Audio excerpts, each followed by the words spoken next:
I got the chance to play the Dark Souls board game thanks to my friend who backed it while backing Kickstarter. We only had time for one game since the sessions in this game seem to be quite lengthy, and even setting up all the stuff in the table took quite a while, since there's a lot of stuff inside this box.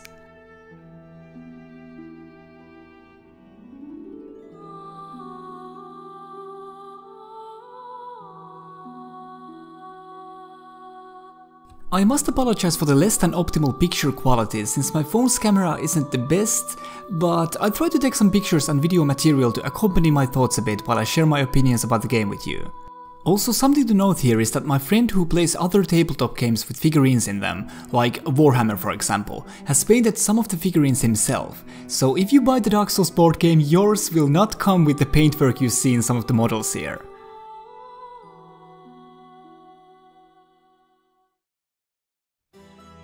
Just like in the video game, you start the game by choosing your starting classes. The classes available at the moment were Knight, Herald, Assassin and Warrior, all familiar from Dark Souls 3.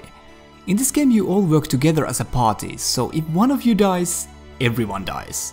Consider it as the dying player being the host in a co-op session, so needless to say, good teamwork is essential.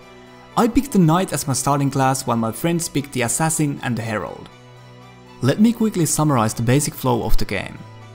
First, you enter a room with your party. You fight a set of enemies in the room determined by a random set of cards. When enemies of the room are killed, your health and stamina bar is replenished and you get experience points, or souls, which can be used to either level up your characters or to pick cards from the randomized loot deck that include weapons, armor, rings, spells, upgrade materials, etc. If you die in any of the rooms, you will be returned back to the beginning tile, that is the bonfire. All monsters you killed in all the rooms will respawn and you will be forced to fight through all the rooms again, just like in the video game. You don't drop any of your gear when dying, but you have limited amount of respawns. If you don't die, just proceed to the next room and repeat until all the rooms are cleared. In order for you to understand how combat, equipment and different builds work in the game, I'm gonna start by addressing the interesting way this game handles the health and stamina meters. So, health and stamina share the same meter, and running out of this meter results to your character's death. Your health goes down when you get hit by enemies, filling your bar with red markers. And using stamina for different actions fills your bar with black markers. These stamina consuming actions are, for example, using heavy attacks, which are stronger than your normal attacks that don't use stamina, moving extra steps around the battle arena, casting spells, dodging, and so on. Unlike health, stamina did recover 2 markers by default in the beginning of each turn, just like stamina regenerates in the video game. This whole idea of health and stamina using the same meter really did make sense to me, and was one of my favorite things about the game, since it made you think about your build's strengths and weaknesses and always keep the risk-reward ratio in mind when making decisions. Allow me to share a quick combat example. Attacking and defending against attacks is done by rolling sword dice, which come in different tiers of quality. Black die has the worst chance of succeeding, blue die had better chance of succeeding, and orange die has the best chance of succeeding. Your defense is determined by your equipment. For example, my knight's starting equipment had the kite shield that offered 1 black sword die of defense, and the knight armor that offered 1 blue sword die of defense. So if my opponent's attack strength is 4, with my build that has the kite shield and knight armor, I can roll 1 black die and 1 blue die, and I need to get at least 4 swords to avoid all damage. In case I roll 3, I take 1 damage, if I roll 2, I take 2 damage, and so on. Now let's think that I have taken some damage already, and used this much stamina. I have 4 points of meter to use here before it fills up and I die. And I'm fighting this silver knight here. So will I use my longsword strong attack that has attack power of 1 black die and 1 blue die and sacrifice 2 points of stamina, but have better chance of passing the silver knight's defense, that is 3, to kill it? Or will I try to hit the silver knight with my light attack that doesn't use stamina at all, but has smaller chances of hitting through the silver knight's defense, since my light attack strength is only 1 blue die? But even if the hit wouldn't land, I'm left with my 4 points of meter, so if the silver knight hits me, I have better chance of surviving, since I didn't use my stamina at all. Damage could also be avoided by rolling, that used the special dodge dice, but my knight couldn't do this and I ended up focusing mainly on tanking hits with my massive defense. This is where different classes and builds differ from one another, and teamwork steps in when you, the player, or players, plan how to tackle each encounter. Players also have Estus they can use to heal, and some other helping one-time use items familiar from the video game. And just like in the video game, dying sends you back to the bonfire tile, as I already mentioned.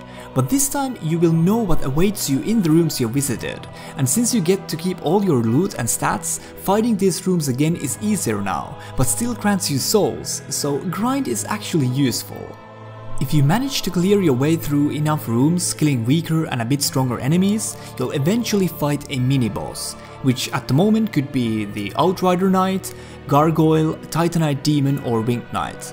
And if you manage to beat the mini-boss, you'll eventually get to fight the real boss, which can be either the Dancer of the Boreal Valley or freaking Ornstein and Smough. Now, in our session we only got as far as fighting the Outrider Knight mini-boss, but oh boy did we get royally fucked by it. The game can be really hard. But boss fights was another thing that really shined for me in the Dark Souls board game. I try to explain the boss fights to the best of my ability, but I understand if it ends up sounding a bit confusing. So, bosses have separate deck of cards for the moves they're going to use, and these will be randomized, but work in cycles in a way that these boss move cards were drawn in the boss's turn, and after the boss executed that given move, the card was put back to the bottom of the boss move deck.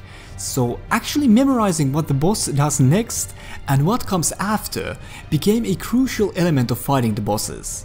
Bosses also gained new attacks after taking enough damage, and my friend informed that the Ornstein and Smough fight actually works similarly to the video game, where defeating one of them makes the other one stronger. Boss fights seem to be very well thought out and match quite well with the feeling what it's like to fight the bosses in the video game series.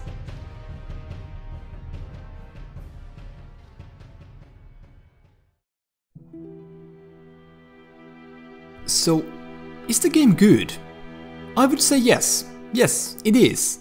It does capture the feel of Dark Souls surprisingly well, and especially the shared HP and stamina bar and the boss fights were really well thought out. Finding new loot and seeing your character get stronger was continuously exciting and made the dying actually feel like a natural process in the way of getting stronger. As for the negatives, I felt like enemy and starting classes lacked variety, but those along with other stuff like invaders are added to the game later on. I for one was hoping to see mimics, which were absent even when there were treasure chests that could be looted. There were also some other minor oddities like Estuk being absolute trash, Dancer's ass getting a massive nerf, and Force being an intelligence spell. Oh yeah, and Pendant actually had a use. It was also a bit suspicious that none of the monsters from Dark Souls 2 made it in, but my friend informed me that some monsters from Dark Souls 2 should be added later as well. I know I probably forgot a lot of details about the game that I could have mentioned here, but I only got the time for one game, so this is all I have to share about it for now. Thank you so much for watching, and take care.